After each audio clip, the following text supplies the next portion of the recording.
இன்னைக்கு நைட்டுக்குள்ள உங்க பர்ஸ்ல ₹1 இப்படி நீங்க வச்சாலே போதும். ஒரே மாசத்துல பல கோடிக்கு கூட அதிபராகலாம். கேட்கும் போதே நல்லா இருக்குல்ல? இது நடந்தா இன்னும் எவ்வளவு நல்லா இருக்கும். வாங்க, இது என்ன பரிகாரம்னு இந்த பதிவுல நாம தெரிஞ்சுக்கலாம். வரகி பக்தர்கள் அனைவருக்கும் வணக்கம். இது நம்ம ஆதி வரகி யூடியூப் சேனல். வரகி அன்னையோட அருள் பரிபூரணமா எல்லாருக்குமே கிடைக்கணும்னு மனசார பிரார்த்தனை செஞ்சுக்கிட்டு நாம இந்த பதிவை ஆரம்பிக்கலாம். இன்னைக்கு மார்ச் மாசம் 1ஆம் தேதி வெள்ளிக்கிழமை. அது மட்டும் இல்லாம நமக்கு தேய்பிறை சஷ்டி திதியும் இந்த நாள்ல இருக்கு. கூடுதலா பாத்தீங்கன்னா விசாக நட்சத்திரம் இருக்கு. இன்னைக்கு இந்த தேய்பிறை சஷ்டி திதி முருகப்பெருமானோட வழிபாட்டுக்கு உகந்த நாள். அது மட்டும் இல்லாம இந்த விசாக நட்சத்திரமும் முருகப்பெருமானோட வழிபாட்டுக்கு உகந்தது. அந்த வகையில இந்த நாள் நமக்கு ரொம்ப ரொம்ப சிறப்பான நாளா அமைஞ்சிருக்கு. இந்த நாள்ல முருகப்பெருமான் கிட்ட ஒரு டம்ளர் தண்ணீரை வச்சு நமக்கு வேண்டிய வரங்களை எப்படி கேட்கணும்னு சொல்லி ஏற்கனவே ஒரு வீடியோ நம்ம சேனல்ல நான் உங்களுக்கு கொடுத்திருக்கேன். அந்த வீடியோவோட லிங்கை டிஸ்கிரிப்ஷன் பாக்ஸ்லயும் கமெண்ட் பாக்ஸ்லயும் உங்களுக்காக நான் கொடுக்கறேன். விருப்பப்பட்டவங்க செக் பண்ணி பாருங்க. இப்ப இந்த பதிவுல நம்ம எதை பத்தி பார்க்க போறோம்னு பாத்தீங்கன்னா, இப்படிப்பட்ட சிறப்பான நாள்ல நம்ம பர்ஸ் நிரம்பி வழியக்கூடிய அளவுக்கு பணம் நம்ம கிட்ட சேர்றதுக்கு நாம ₹1 வச்சு செய்ய வேண்டிய பரிகாரத்தை தான் இப்ப நாம பார்க்க போறோம். இந்த வீடியோல பூஜை இல்லாத, வழிபாடு இல்லாத ஒரு முறைய பத்தி தான் நான் உங்களுக்கு சொல்ல போறேன். அதனால நமக்கு எந்த விதமான கட்டுப்பாடுகளுமே கிடையாது. ஆண்கள், பெண்கள் இப்படி யாரு வேணாலும் செய்யலாம். பிறப்பு தீட்டு, இறப்பு தீட்டு இருக்கிறவங்களும் தாராளமா செய்யலாம். பெண்களுக்கு மாதவிடாய் சமயமா இருந்தாலும் செய்யலாம். இன்னைக்கு நீங்க அசைவம் சாப்பிட்டு இருந்தாலும் இந்த பரிகாரத்தை நீங்க செய்யலாம். உங்க வீட்ல இருந்து, ஆபீஸ்ல இருந்து, உங்க சொந்தக்காரங்களோட வீட்ல இருந்து, இப்படி எங்க இருந்து வேணாலும் செய்யலாம். தேவையான பொருட்கள் உங்க பக்கத்துல இருந்துச்சுன்னா எந்த இடத்துல இருந்து வேணாலும் யாரு வேணாலும் செய்யலாம். இப்போ இந்த பரிகாரத்தை யாரெல்லாம் செய்யலாம்னு நான் உங்களுக்கு சொல்றேன். பணம் சம்பந்தப்பட்ட பிரச்சனைகள் இருக்கிறவங்க எல்லாருமே செய்யலாம். அடுத்ததா ஒரு சிலருக்கு ஒரு சின்ன சந்தேகம் வரும். அது என்னன்னு பாத்தீங்கன்னா, இந்த பரிகாரத்தை மட்டும் நாம செஞ்சா போதுமா? ஒரு மாசத்துல பல கோடி என் கைக்கு வந்துருமா? வேலை பார்க்க தேவையில்லையான்னு சொல்லி கமெண்ட் பாக்ஸ்ல கேப்பீங்க. இது அப்படி கிடையாது. நம்ம உழைப்புக்கும் திறமைக்கும் ஏற்ற பணம் நம்ம கைக்கு வர்றதுக்கும், அப்படி கைக்கு வந்த பணம் நம்ம கையில சேமிப்பா தங்கறதுக்காகவும் தான் இந்த மாதிரியான பரிகாரங்களை நம்ம தொடர்ந்து செஞ்சுக்கிட்டு இருக்கோம். அது மட்டும் இல்லாம பணம் வர்றதுக்கான வாய்ப்புகளை இந்த மாதிரியான பரிகாரங்கள் நமக்கு ஏற்படுத்தி கொடுக்கும். மத்தபடி உங்களுக்கு 1 கோடி வர்ற அளவுக்கு வாய்ப்பு இருக்கு அப்படின்னா நிச்சயமா இந்த ஒரு மாசத்துல 1 கோடி உங்க கைக்கு வரும். உங்க வாய்ப்புக்கு தகுந்த மாதிரி உங்களுக்கு எவ்வளவு பணம் வரணுமோ அந்த பணம் நிச்சயமா உங்க கைக்கு வரும்.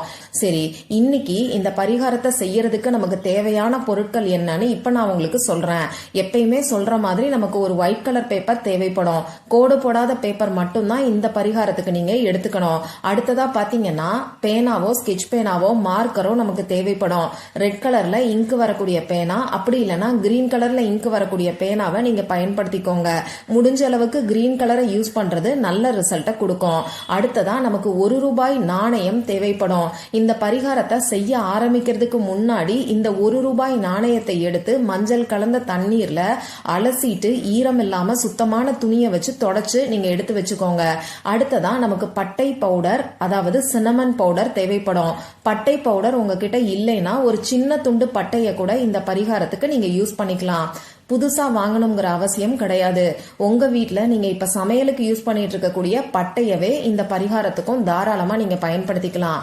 இந்த பரிகாரத்தை எந்த டைம்ல செய்யணும்னு பாத்தீங்கன்னா, இன்னைக்கு நமக்கு வெள்ளிக்கிழமையா இருக்கிறனால சுக்கிரஹோரை நேரம், அதாவது நைட்டு 8 மணில இருந்து 9 மணிக்குள்ள இந்த பரிகாரத்தை செய்யும் போது நமக்கு நல்ல பலன்கள் கிடைக்கும். மத்தபடி இந்த நேரத்தை தவற விட்டவங்க வேற எப்பெல்லாம் செய்யலாம்னு பாத்தீங்கன்னா, இந்த நாள் ஃபுல்லா எப்ப வேணாலும் செய்யலாம். நைட்டு 12 மணிக்குள்ள நீங்க எப்ப வேணாலும் இந்த பரிகாரத்தை தாராளமா செய்யலாம்.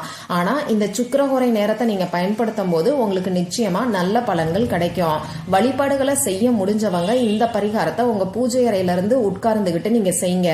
வழிபாடுகளை செய்ய முடியாதவங்க, வெளியில இருக்கிறவங்க எந்த இடத்துல இருக்கீங்களோ அந்த இடத்துல இருந்து கூட இந்த பரிகாரத்தை நீங்க செய்யலாம். இப்ப நான் சொன்ன குறிப்பிட்ட நேரத்துல அமைதியான ஒரு இடத்துல அமைதியான மனநிலையில உட்கார்ந்துக்கோங்க.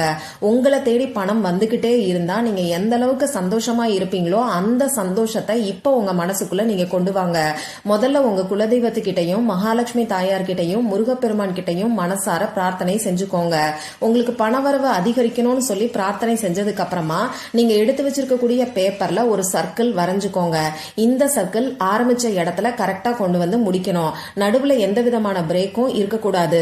சர்க்கிளை நீங்க கோணமானலா போட்டா கூட பிரச்சனை கிடையாது.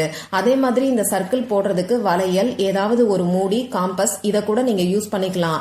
சர்க்கிள் போட்டதுக்கு அப்புறமா பணத்தை ஈர்க்கக்கூடிய 3 ஏஞ்சல் நம்பரை இப்ப நான் உங்களுக்கு கொடுத்திருக்கேன். இது உங்க எல்லாருக்குமே நல்லா தெரிஞ்ச ஏஞ்சல் நம்பர் தான். 520741 இத பத்தின பதிவுகள் நம்ம சேனல்லையுமே நிறைய நான் உங்களுக்கு கொடுத்திருக்கேன். இந்த 3 ஏஞ்சல் நம்பரையும் உங்க மனசுக்குள்ள உச்சரிச்சுக்கிட்டே நீங்க எழுதிக்கோங்க. நான் எந்த ஆர்டர்ல ஸ்கிரீன்ல உங்களுக்கு கொடுத்திருக்கனோ அதே ஆர்டர்ல நீங்க பேப்பர்ல எழுதிக்கோங்க. இப்படி எழுதினதுக்கு அப்புறமா இந்த சர்க்கிள்க்கு மேல நீங்க நம்பர் எழுதி வச்சிருக்கக்கூடிய இடத்துல 1 ரூபாய வச்சுக்கோங்க. இந்த 1 ரூபாய்க்கு மேல ஒரு சிட்டிகை அளவுக்கு பட்டை பவுடரை நீங்க தூவி விட்டுக்கோங்க. பட்டை பவுடர் இல்லாதவங்க ஒரு சின்ன துண்டு, அதாவது 1 இன்ச் அளவுக்கு பட்டை துண்டை இந்த 1 ரூபாய்க்கு மேல வச்சிருங்க. இப்ப இந்த பேப்பரை நீங்க மடிச்சுக்கோங்க. இந்த பேப்பர்ல நீங்க வச்சிருக்கக்கூடிய 1 ரூபாயும் பட்டை பவுடர் அப்படி இல்லைன்னா பட்டை துண்டு கீழே விழாத மாதிரி பார்த்து மடிச்சு வச்சுக்கோங்க. இப்படி மடிச்சு வச்சிருக்கக்கூடிய பேப்பரை உங்க இடது கையில வச்சுக்கிட்டு வலது கையால இந்த பேப்பரை மூடிக்கிட்டு உங்களை தேடி பணம் வர்ற மாதிரி கற்பனை பண்ணி பாருங்க. இப்படி கற்பனை பண்ணி பாக்குறதுக்கு உங்களுக்கு கஷ்டமா இருக்குதுன்னா பணத்துக்கான அஃபர்மேஷன்ஸை நீங்க வாய் விட்டு அப்படி இல்லைன்னா மனசுக்குள்ள சொல்லுங்க. உங்களுக்கு தெரிஞ்ச அஃபர்மேஷன்ஸையும் நீங்க சொல்லலாம். அப்படி இல்லைன்னா இப்ப நான் சொல்ற அஃபர்மேஷனை நீங்க சொல்லுங்க. நான் 4 திசைகளில் இருந்தும் 24 மணி நேரமும் பணத்தை ஈர்க்கிறேன். இந்த அஃபர்மேஷன்ஸை நீங்க சொல்லலாம். கற்பனை பண்ணி பாக்கிறதா இருந்தா 1 நிமிஷம் அப்படி இல்லைன்னா 2 நிமிஷத்துக்கு நீங்க கற்பனை பண்ணி பாருங்க. அஃபர்மேஷன் சொல்ற மாதிரி இருந்தாலும் 2 நிமிஷம் வரைக்கும் இந்த அஃபர்மேஷன்ஸை நீங்க சொல்லுங்க. இப்படி நீங்க மடிச்சு வச்சிருக்கக்கூடிய பேப்பரை உங்க பர்ஸ்ல நீங்க வச்சுக்கோங்க. இதுக்கு முன்னாடி நீங்க ஒரு சின்ன விஷயத்த பண்ணணும். முதல்ல உங்க பர்ஸ்ல இருக்கக்கூடிய பொருட்கள் எல்லாத்தையும் எடுத்து வெளியில வச்சிருங்க. அதுக்கப்புறமா உங்க பர்ஸ்ல எந்த குப்பையும் இல்லாம சுத்தமா தொடச்சி எடுத்துக்கிட்டு உங்க பர்ஸ்ல ஏதாவது ஒரு பெர்ஃபியூமை ஸ்ப்ரே பண்ணி விட்டுக்கோங்க. பெர்ஃபியூம் அப்படி இல்லைன்னா பாடி ஸ்ப்ரே கூட நீங்க ஸ்ப்ரே பண்ணலாம். ரொம்ப நிறைய அப்படி ஸ்ப்ரே பண்ணுங்கிற அவசியம் இல்ல. லேசா நீங்க ஸ்ப்ரே பண்ணா போதும். எங்க வீட்ல பெர்ஃபியூமும் இல்ல, பாடி ஸ்ப்ரேயும் இல்லைன்னு சொல்றவங்க என்ன பண்ணலாம்னு பாத்தீங்கன்னா, உங்க வீட்ல ஜவ்வாது இருக்குன்னா அதுல இருந்து ஒரு துளி அளவுக்கு எடுத்து இந்த பர்ஸ்ல நீங்க உள் பக்கத்துல பூசி விட்டுருங்க. பர்ஸுக்கு வெளிப்பக்கத்துல பூச வேண்டாம். பர்ஸுக்கு உள் பக்கத்துல பெர்ஃபியூம், பாடி ஸ்ப்ரே அப்படி இல்லைன்னா ஜவ்வாத நீங்க பூசி விட்டுருங்க. இந்த மாதிரி செஞ்சதுக்கு அப்புறமா நீங்க உங்க பர்ஸ்ல வைக்க வேண்டிய ரூபாய் நோட்டுகள் எல்லாத்தையும் வரிசையா அடுக்கி வைங்க. ரூபாய் நோட்டுகளை கண்ணா பின்னான்னு வைக்காம இந்த மாதிரி அடுக்கி வைக்கிறது ரொம்ப ரொம்ப நல்லது. அதே மாதிரி வாசனை நிறைந்த இடத்துல மகாலட்சுமி தாயார் வாசம் செய்வாங்க. அந்த வகையில நம்ம பர்ஸ் எப்பயுமே சுத்தமாவும் வாசனை மிகுந்ததாவும் இருக்கும் போது அந்த பர்ஸ்ல பணம் எப்பயுமே தங்கும். சரி, இப்படி பர்ஸை சுத்தம் பண்ணிட்டு அதுல வாசனை திரவியத்தை ஸ்ப்ரே பண்ணிட்டு உங்க பர்ஸ்ல வைக்க வேண்டிய பொருட்களை நீங்க வச்சதுக்கு அப்புறமா இப்ப நான் சொன்ன இந்த பேப்பரையும் அந்த பர்ஸ்ல பணத்தோட சேர்த்து வச்சிருங்க. இந்த பேப்பரை அடுத்து என்ன பண்ணணும்னு பாத்தீங்கன்னா, 1 மாசம் வரைக்கும் இந்த பேப்பர் அப்படியே இருக்கட்டும். 1 மாசம் கழிச்சு இந்த பேப்பரை எடுத்து அதுல இருக்கக்கூடிய பொருட்களை அந்த பேப்பரோட சேர்த்து கால்படாத இடத்துல நீங்க போட்டுருங்க. அதாவது பேப்பரையும் அந்த பட்டை பவுடரையும் கால்படாத இடத்துல போட்டுருங்க. அந்த 1 ரூபாய் நாணயத்தை எடுத்து நீங்க நல்ல செலவுகளுக்கு பயன்படுத்திக்கோங்க. எளியவர்களுக்கு தானம் பண்றதுக்கு, உங்க வீட்டுக்கு தேவையான பூஜை பொருட்கள் வாங்குறதுக்கு, கோவிலுக்கு தேவையான விளக்கு ஏத்துறதுக்கு தேவையான பொருட்களோ, அர்ச்சனை செய்யறதுக்கு தேவையான பொருட்களோ வாங்குறதுக்கு இந்த 1 ரூபாயை நீங்க பயன்படுத்திக்கலாம். அப்படி இல்லைன்னா வீட்டுக்கு தேவையான மஞ்சள் தூள், கல்லுப்பு, அரிசி இந்த மாதிரியான பொருட்கள் வாங்குறதுக்கும் இந்த 1 ரூபாயை நீங்க யூஸ் பண்ணிக்கலாம். சரி, இப்போ இந்த பரிகாரத்தை நீங்க நம்பிக்கையோட செஞ்சீங்கன்னா நீங்களே ஒவ்வொரு மாசமும் முதல் தேதி அன்னைக்கு இந்த பரிகாரத்தை ஆட்டோமேட்டிக்கா செய்ய ஆரம்பிச்சிருவீங்க. அந்த அளவுக்கு சக்தி வாய்ந்த பரிகாரத்தை தான் இப்ப நான் உங்களுக்கு சொல்லியிருக்கேன். இந்த பதிவுல உங்களுக்கு ஏதாவது சந்தேகம் இருந்துச்சுன்னா எனக்கு கமெண்ட் பாக்ஸ்ல கேளுங்க.